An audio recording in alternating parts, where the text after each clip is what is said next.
Hello दोस्तों, स्वागत है आप सभी का हमारे इस चैनल रॉक द आइडिया पे। तो दोस्तों एक बार फिर से हम आप सब के लिए हाजिर हो चुके हैं एक नई वीडियो लेकर। इस वीडियो में हमारे साथ हैं बीपीएससी टीआरई 2 के माध्यम से सेलेक्टेड शिक्षक क्लास 6 to 8 के लिए। आइए इस वीडियो में हम इनसे जानेंगे कि इनका प्रिपरेशन का सोर्स क्या था, इन्होंने किस तरह से अपनी तैयारी की थी। तो सर सबसे पहले बहुत बहुत स्वागत है आपका हमारे साथ। Thank you sir. सर अपना परिचय एक बार दे दीजिए। ओके सर मेरा नाम राधे कुमार ठाकुर हुआ और मैं बीपीएससी टीआरई 2 में सेलेक्टेड टीचर हूँ बीपीएससी में, और मैं 6 to 8 के टीचर हूँ। मैं सर बीच में रोकना चाहूँगा, आपका सब्जेक्ट क्या था सर जिसके आप टीचर हैं? मेरा सब्जेक्ट सर सोशल साइंस था। मैं सोशल साइंस का टीचर हूँ और मैं बीपीएससी टीआरई 2 में अपना प्रिपरेशन जो किए उनके बारे में हम बताएंगे। फिर आगे वाले एग्ज़ाम के लिए आप लोग को भी बहुत अच्छे होंगे कि इस तरह से प्रिपरेशन चाहूँगा मैं। मेरा कहना था कि आप बीपीएससी में सोशल साइंस के टीचर बने हैं, तो सोशल साइंस का सिलेबस क्या होता है एक बार हमारे दर्शकों को बता दीजिए ताकि जो भी तैयारी कर रहे हैं उनको काफ़ी हेल्प मिले। ओके सर, सोशल साइंस में क्या होता है कि देखिए सर, वो सब्जेक्ट वाइज बांट देते हैं। जैसे हिस्ट्री हो गया 40 नंबर का, ठीक है, 120 नंबर का रहता है ये एग्ज़ाम अपना पेपर। उसके बाद 30 नंबर का लैंग्वेज पेपर आता है, जिसमें से आपको 120 नंबर में ही मेरिट बनता है। 30 नंबर में जो जस्ट लाइक होता है कि क्वालिफाई मार्क्स लाना पड़ता है, यानी जो भाषा लैंग्वेज पेपर है वो क्वालिफाइंग है। ठीक है, उसमें अगर फेल हो गए तो फिर मेन पेपर जो होता है उसको चेक नहीं किया जाता। ओ, यानी भाषा में आपको पास होना ही इम्पोर्टेंट है, उसमें पास होना है, ठीक है। तो उसमें ज़्यादा नंबर लाना कोई ज़रूरी नहीं है, सिर्फ पासिंग मार्क ले लाना है। और उसके बाद क्या है, जो मेन सब्जेक्ट है अपने लोग का 120 नंबर का, उसमें क्या है उसी से मेरिट बनता है, जिसमें जितना हो सके नंबर आप उसमें गेन कर सकते हैं। और क्या है कि देखिए 120 नंबर में होता है कि 80 नंबर का अपना सब्जेक्ट चूज करना पड़ता है। अपना सब्जेक्ट मान लीजिए जैसे आप सोशल साइंस के टीचर हैं तो हम मेरा हिस्ट्री रहेगा 40 नंबर का, 40 नंबर का ज्योग्राफी रहेगा और 40 नंबर का पॉलिटिकल रहेगा, जिसमें से आपको देख लेना है मेरा दो सब्जेक्ट में से कौन सब्जेक्ट, तीनों सब्जेक्ट में से कौन सा स्ट्रॉन्ग है।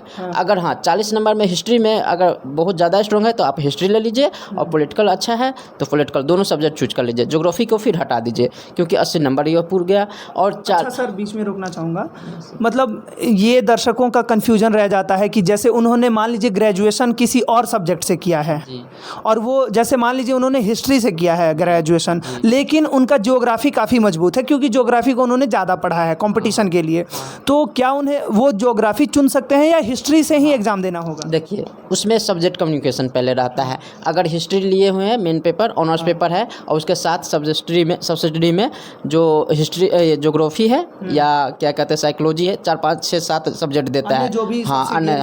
अगर उनमें से मैच कर रहा है तो वो तो फॉर्म भरने के लिए एलिजिबल हो ही गए हैं, और उनका तो वहीं पे कोई बात नहीं रहने देते हैं। और उनको जो क्या करना है कि फिर जो पेपर देने जाते हैं तो फॉर्म भराने टाइम में वो गवर्नमेंट अपना चाहते हैं कि ये 3 सब्जेक्ट देते हैं वो, एक हिस्ट्री, पॉलिटिकल और ज्योग्राफी। इस तीनों सब्जेक्ट में से आपको जो स्ट्रॉन्ग है उस 2 चूज कर लीजिए। अगर हिस्ट्री या पॉलिटिकल अगर स्ट्रॉन्ग है तो उसको चूज कर लीजिए, अगर पॉलिटिकल नहीं है, अगर ज्योग्राफी स्ट्रॉन्ग है तो ज्योग्राफी चूज कर लीजिए। तो इसमें से आपको एग्जाम में फिर वही दोनों से पेपर आएगा और वही दोनों को पेपर देना है। बाकी बात ज्योग्राफी, अगर हिस्ट्री पॉलिटिकल चूज किए हैं हिस्ट्री तो उसको ही तैयारी करना है, ना कि ज्योग्राफी को, ठीक है। यही दोनों नंबर का 40 नंबर 80 नंबर का हो गया, तो यही दोनों सब्जेक्ट का बढ़िया से प्रिपरेशन कर लेना है। और जनरल जीके जीएस जो साइंस रहता है उसमें 40 नंबर आता है, जिसमें आपको मैथ रहेगा 10 गो, 5 गो 7 गो रीजनिंग रहेगा, फिर आपको करंट अफेयर भी रहेगा, उसके बाद फिर क्या कहते हैं जीके जीएस रहेगा, साइंस रहेगा। ये 40 नंबर में तो अलग वेटेज रहता है। तो जैसे आप लोग पहले से ही जनरल कंपटीशन की तैयारी करते होंगे तो वो सब्जेक्ट का आपको तैयारी बढ़िया से हो गया होगा, तो उनको उतना विशेष ध्यान नहीं देना है। सिर्फ जो सब्जेक्ट आपको लेना है, लिए हैं, उस पर मेहनत कर लीजिएगा, उनसे नंबर आप उठा लीजिएगा, गेन कर लीजिएगा। उसमें ज़्यादा नंबर आ जाए तो फिर मेरिट बन जाती है। तो दोस्तों सुना आपने, जैसे कि अगर आपने किसी भी सब्जेक्ट से ग्रेजुएशन किया है, मैं सोशल साइंस की बात कर रहा हूँ, तो इसमें आपको जैसे हिस्ट्री और से आपने ग्रेजुएशन किया है और साथ में आपने सब्सिडियरी में ज्योग्राफी और पॉलिटिकल साइंस लिया हुआ है, तो अगर आपका जो भी सब्जेक्ट मजबूत है उनमें से कोई 2 सब्जेक्ट चुन लेना है और बीपीएससी के एग्ज़ाम में आपको उन्हीं 2 सब्जेक्ट्स से सवाल हल करने हैं, है ना सर? और बाकी जो 40 नंबर हैं, यानी 80 नंबर के ये 2 सब्जेक्ट से सवाल आएंगे जो आपने चुना, और 40 नंबर का जनरल साइंस या फिर जनरल स्टडीज आएगा, वो सबके लिए आता है ना सर? हाँ। जिसमें कि करंट अफेयर्स भी रहेगा, मैथ भी रहेगा, साइंस भी रहेगा, रीजनिंग भी रहेगा, है ना? तो सर अब हम आगे, मेरा ये सवाल है आपसे कि आपके प्रिपरेशन का सोर्स यानी तैयारी का माध्यम क्या था सर? हाँ सर, हमने कुछ रेलवे की भी तैयारी किए थे, रेलवे में भी मेरा रिजल्ट हुआ था और फिर उसके बाद एसएससी में भी रिजल्ट हुआ था। यानी आप पहले से ही पहले से प्रिपरेशन कर रहे हैं, प्रतियोगी परीक्षाओं के छात्र? जी जी जी। तो मेरा ना मेरिट से कुछ नंबर से ही मेरिट नहीं बन पाती थी, छूट जाता था। बिहार ऐसा में भी हो गया था, उसमें भी छूट गया।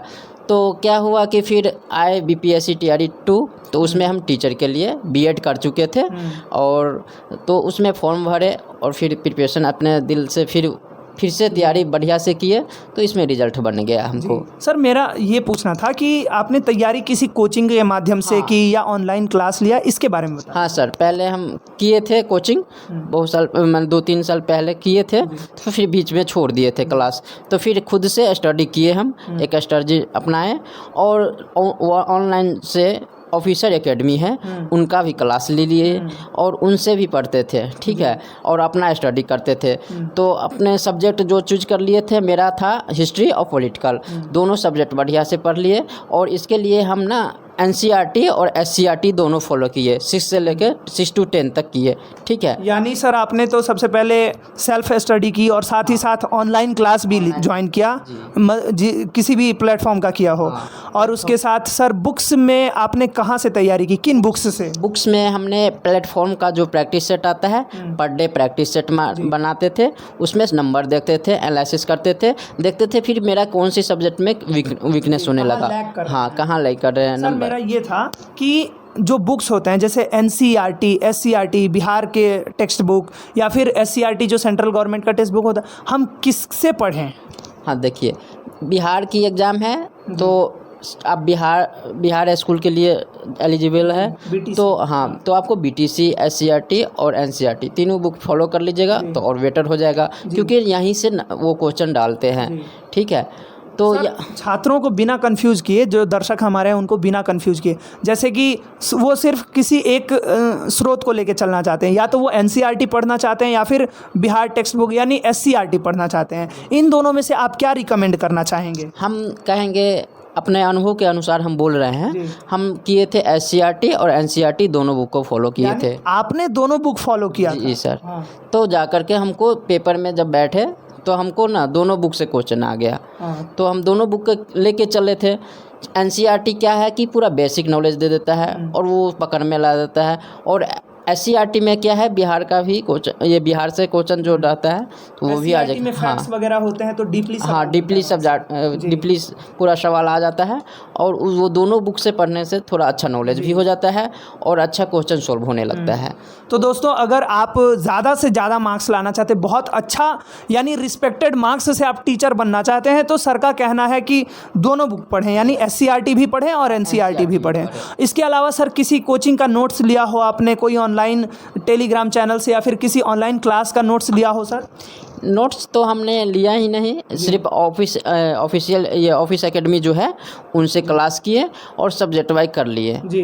तो नोट्स मेरा, हम एक लूसेंट बुक था मेरे पास, और ये एनसीईआरटी का बुक था, ये एनसीईआरटी 6 to 10 था, वो बुक फॉलो किए और प्रैक्टिस सेट बहुत बनाए, क्योंकि प्रैक्टिस सेट में उससे भी क्या होता है कि नंबर गेन करने लगता है, यानी ज़्यादा से ज़्यादा प्रैक्टिस भी किया आपने? प्रैक्टिस सबसे बात ये है कि प्रैक्टिस बिना कुछ नहीं होगा, क्योंकि अगर प्रैक्टिस करे जा रहे हैं तो आपको बहुत अच्छा नंबर उठेगा, फिर वही उसी तरह एग्ज़ाम में भी नंबर उठता है। जो यहाँ घर पे प्रैक्टिस कर रहे हैं वो वैसी ही प्रैक्टिस अगर रहेगा, अच्छा नंबर आ रहा है घर पे, तो उसी तरह सेम आ जाता है एग्ज़ाम हॉल में, ठीक है।